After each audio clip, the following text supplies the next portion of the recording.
Question number 2 exercise 4.6 कह रहा है कि insert 2 geometric means between 3 and 81।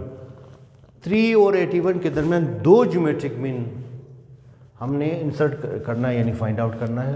ठीक है, इन दोनों पहले क्वेश्चन आपने देखा कि वहाँ पर एक ज्योमेट्रिक मीन, अब यहाँ पर 2 ज्योमेट्रिक मीन हमने फाइंड आउट करना है। तो दो ज्योमेट्रिक मीन फाइंड आउट करना है, इसको हम नाम देंगे कि लेट G1 वही ज्योमेट्रिक मीन के नाम से, G2 be the required geometric means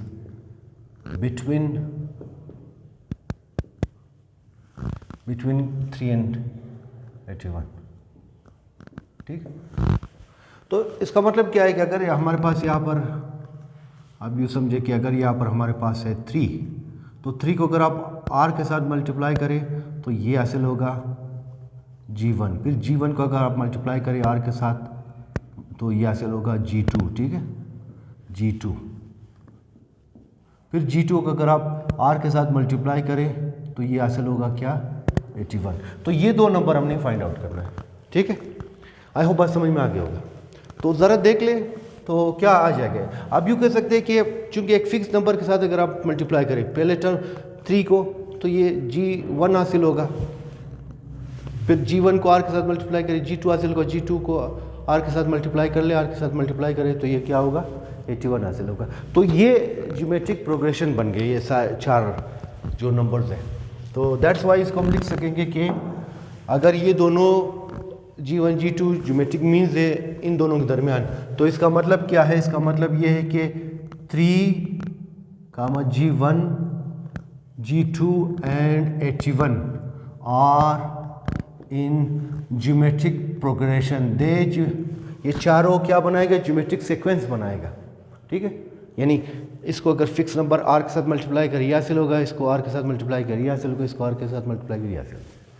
ठीक है, तो उस r को अगर हम फाइंड आउट कर ले तो फिर बाकी ये दोनों फाइंड आउट करना आसान होगा। तो ज़रा देख ले इसमें क्या क्या गिवन है, इस हिसाब से अब आप देख ले कि हेयर ये फर्स्ट टर्म हमारा आ गया, दिस वन, इसका फर्स्ट टर्म। तादाद क्या है, 1 2 3 4।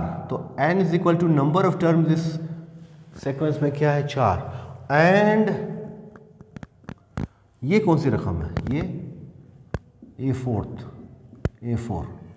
A4 चौथा टर्म।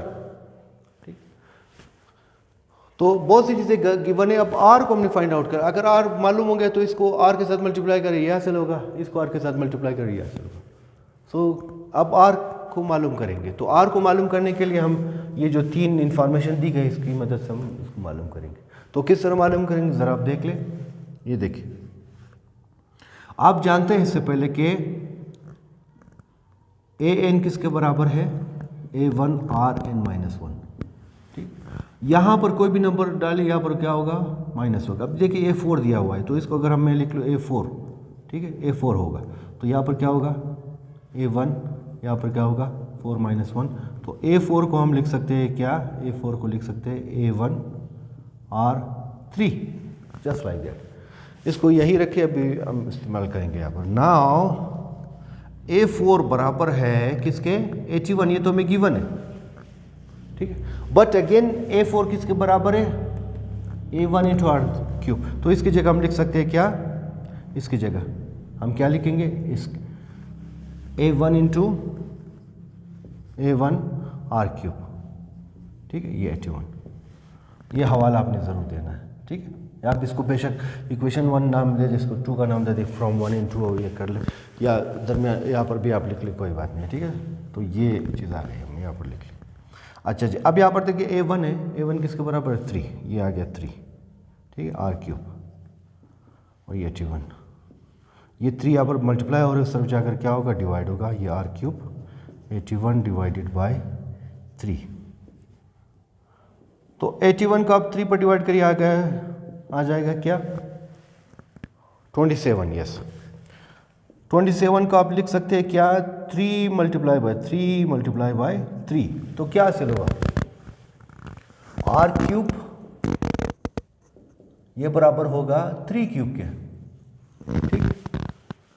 तो टेकिंग क्यूब रूट आप कह सकते हैं, या चूँकि पावर बराबर है तो इसका मतलब आर किसके बराबर होगा, 3 के बराबर होगा। अब आप देख लें कि यहाँ पर क्यूब है, यहाँ पर क्यूब है, यहाँ पर दरमियान में इक्वल साइन है, तो इसका मतलब क्या है कि आर किसके बराबर होगा, आर 3 के बराबर होगा सिंपल। या taking cube root of both sides h s, तो आर आ गया।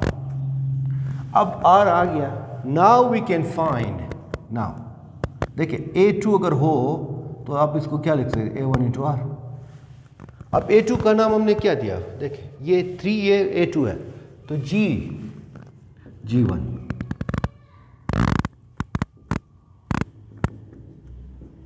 Now we find G1 and G2,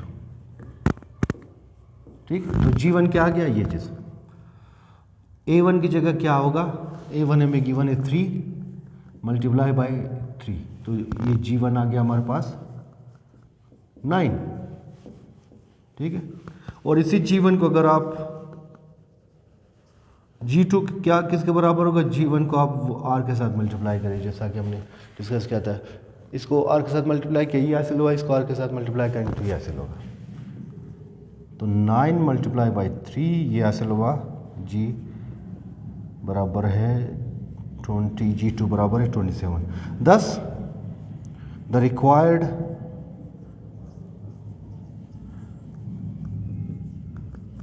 geometric means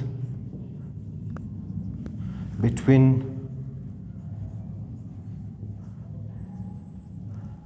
(3) and 81 are क्या क्या 9 and 27, that is our answer। तो इसी तरीके से आपने जितने भी सवाल अगर कहा है, सवाल का है कि insert 2 geometric means, 3 geometric, 4 geometric means, जितना भी इंसर्ट करने को कहे तो आपने यही पैटर्न आपने फॉलो करना है कि गिवन डेटा में से अपने आर निकालना है, फिर आर की मदद से आप बाकी सारे टर्म्स को आप निकाल सकते हो। आई होप जी सवाल समझ में आ गया हो, इसको प्रैक्टिस ज़रूर कीजिए। नए व्यूअर चैनल को सब्सक्राइब करें, और सवाल समझ में आए तो लाइक ज़रूर कीजिए यार, लाइक तो बनता है इसके लिए, हम इतना टाइम देते हैं। और अपने दोस्तों के साथ और क्लास फेलोज़ के साथ इसको शेयर कीजिए, उनको इनवाइट करिए ताकि चैनल को सब्सक्राइब करें। ओके जी, मिलते हैं अगले सवाल में। क्वेश्चन नंबर 3 सवाल कह रहा है कि insert 5 geometric means between 16 and 1024।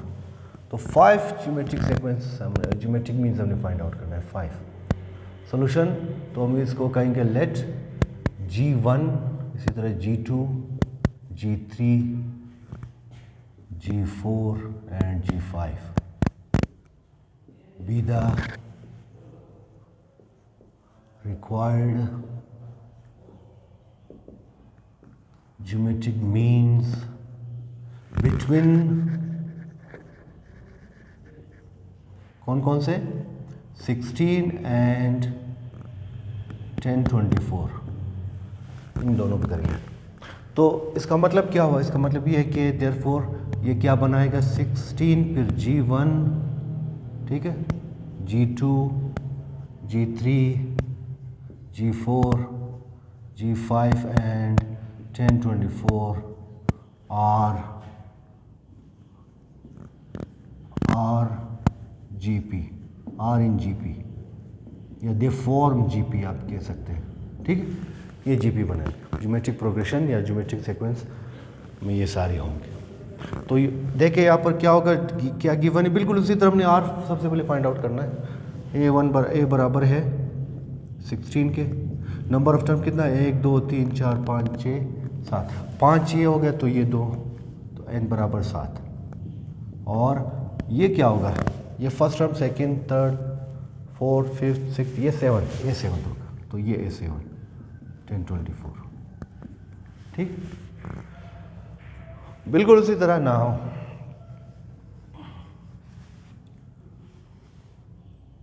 AN ये किसके बराबर है, हम जानते हैं कि A1R, ठीक, A1R n-1 ये। अब यहाँ पर अगर आप 7 पुट कर लें, यानी फॉर n = 7, तो क्या आ जाएगा, A7 बराबर है A1R7-1 और A7 ये बराबर होगा A1R6। बात क्लियर? तो ये आप इसको फर्स्ट करिए 1 का नाम दे दे, ये 2 का नाम दे दे, तो फ्रॉम 1 into आप कह सकते हैं कि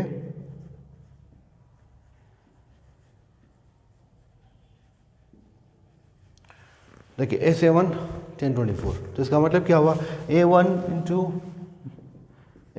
into R6 ये बराबर है किसके 1024 के, ये चीज़ ठीक है ना, लेफ्ट साइड दोनों का बराबर है तो इसका मतलब राइट साइड कंफर्म बराबर होगा। अच्छा जी, ये A किसके बराबर है, A हमें गिवन है 16, ये 16 आ गया, ठीक है, बिकॉज A1 बराबर है 16 के। अच्छा जी, R6 को हमने फाइंड आउट करना है, ये यहाँ पर डिवाइड हो रहा है, मल्टीप्लाई और सब जाकर क्या होगा डिवाइड होगा, इसको देखिए ज़रा, देयरफॉर R6 बराबर है 1024 डिवाइडेड बाय 16। ये 1024 को आप 16 पर डिवाइड करिए, ये आ जाएगा हमारे पास 64, ठीक 64। अच्छा जी 64 का आप लिख सकते हैं कि 2 into 2 into 2 to 6 टाइम, यानी 2 raised to the power 6, इस तरह आप लिख सकते हैं इसको 6। लेकिन एक और नंबर है जिसका 6 पावर क्या होगा 64, वो ये प्लस भी हो सकता है माइनस भी हो सकता है, क्योंकि प्लस 2 रेज़ पावर 6 का भी 6 पावर क्या होगा 64 होगा, -2 का 6 पावर भी क्या होगा +64। वी डोंट नो इसमें से कौन सा होगा, तो इस वजह से ये दोनों आ जाएगा, तो इस वजह से R किसके बराबर होगा, इधर प्लस R माइनस, और समझ में ये चीज़ R आ गया। नाउ वी फाइंड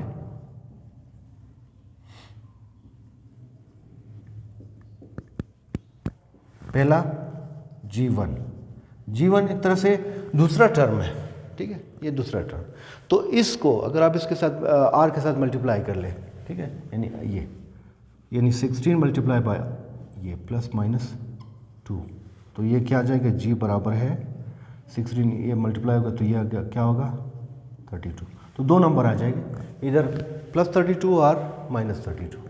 फिर इसके बाद G2 किसके बराबर होगा, G2 बराबर होगा इसी को आप अगर यानी G1 को आप R के साथ मल्टीप्लाई कर लें, ठीक है, तो G1 आ जाएगा +-32 इंटू +-2, तो ये कि ये प्लस हो जाएगा, ये आ गया 64, G2 +64, एक नंबर आ जाएगी, दो नंबर नहीं आएगी। नेक्स्ट G3 किसके बराबर है, G2 को आप R के साथ मल्टीप्लाई कर लें, तो G2 किसके बराबर 64 मल्टीप्लाई बाई +-2, तो ये आ जाएगा हमारे पास G3 बराबर है +-128 के, दो नंबर आ जाएंगे प्लस और माइनस। इसी तरह G4 किसके बराबर होगा, G4, ठीक है, G3 को R के साथ मल्टीप्लाई करें, G3 मल्टीप्लाई बाई R, तो ये आ जाएगा G3 +-128 मल्टीप्लाई बाय +-2, तो ये मल्टीप्लाई क्या होगा पॉजिटिव आ जाएगा, इसको आप मल्टीप्लाई करिए आ जाएगा 256 +256, ठीक है। और आखिर वाला G5 हासिल होगा क्या, G4 इंटू R, तो G4 हमारे पास है 256 मल्टीप्लाई बाई +-2, तो ये आ जाएगा इधर 512 पॉजिटिव 512 या -512, ठीक, तो 10 द रिक्वायर्ड ज्योमेट्रिक मीन्स क्या होंगे, ये होंगे, क्या होंगे, पहले पॉजिटिव को लिख लेते हैं, G1 हमारे पॉजिटिव वाला, G1 हमारे पास क्या है, इसका पॉजिटिव ले लें 32, ये इसका ये पहले से पॉजिटिव है तो 64, फिर उसके बाद G3 किसके बराबर है 128 पॉजिटिव वाला, और उसके बाद G4 G1 G2 G3, ठीक है, G4 ये आ जाएगा 256 और आखिर में ये प्लस 512, या ये आ जाएगा, या कौन सा आ जाएगा, इसका माइनस वाला आप ले लें, ठीक है, प्लस को अलग पेयर बनाए, माइनस वाले को अलग, यानी अगर r +2 के बराबर हो तो ये ज्योमेट्रिक मीन होंगे। अब अगर r -2 के बराबर हो तो फिर क्या होगा, पहला क्या आ गया हमारे पास -32, ठीक है, ये वाला r -32, फिर ये 64 तो पहले से ये प्लस है दोनों, यहाँ पर माइनस वाले का आप लेंगे -128 और 256 को इसमें भी आप लेंगे और -512, तो ये हमारा आंसर आ गया। आई होप सवाल समझ में आ गया होगा। इसमें ये पॉइंट आई होप समझ में आ गया होगा कि 64 जो है वो अगर आप +2 का भी 6 पावर ले ले या -2 का भी 6 पावर ले तो ये आ जाए। तो अगर r